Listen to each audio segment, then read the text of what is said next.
Now we're ready to finish the to-do list by implementing the two remaining methods, add item and remove item. So let's get started. Start off with add item here. First thing we'll do is write a little heading, a couple of \n's to add some space. Then we're going to create an output file, and this will be a file we're going to append to. So we'll use the file.append method. Next, we're going to prompt the user to enter an item.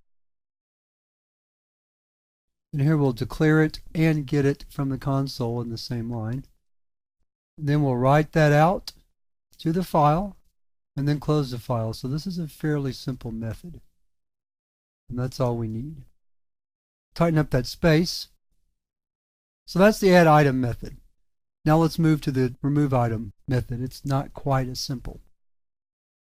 We begin first by creating a variable choice, which we'll use to store the choice the user makes. Then we display the list so the user can pick the item they want to remove. Then we prompt the user.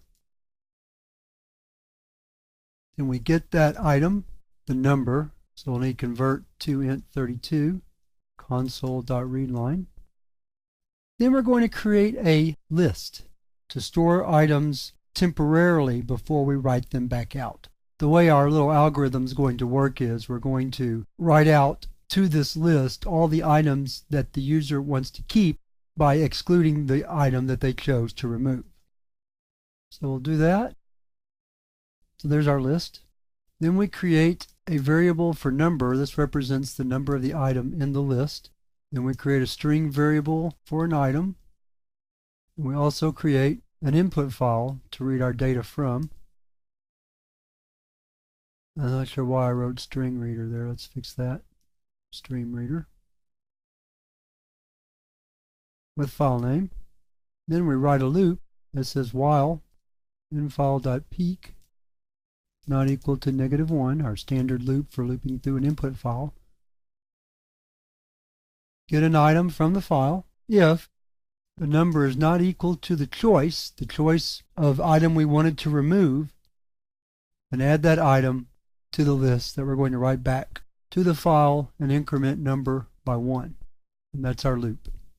We can go ahead and close infile right here, although it's not that big of a deal. Now we're going to write out the whole file again from scratch. So we'll create a StreamWriter object using our file name, like so. And then right here we're going to write out the items like that. And then when we're finished, we'll close the file and we're done with the method. So now we're ready to see if the program works. First thing we want to do is see if we have a file like that. I happen to have a file that already has an item in it, so I'm going to leave that item in it. If not, you can create the file in the directory that you chose back when you set up the file, and you can make it blank or you can put an item in it to begin with. We didn't demonstrate in this program how to actually create the file from scratch. Add item would append to the file that didn't exist. In fact, we could probably do that. So let's give it a shot. Let's delete it. And let's see what happens when we add an item first. Let's start out. We want to add item to to-do list, so we'll hit 2. Let's say fixed dinner. That takes us back to our main menu. Let's display the to-do list. We have one item, fixed dinner. Let's add another item to the list. Oh, let's say we want to watch a little TV, and that's so important we want to put it on our to-do list. So there's our list. Fixed dinner, watch TV. Let's add one more item. Let's say do homework.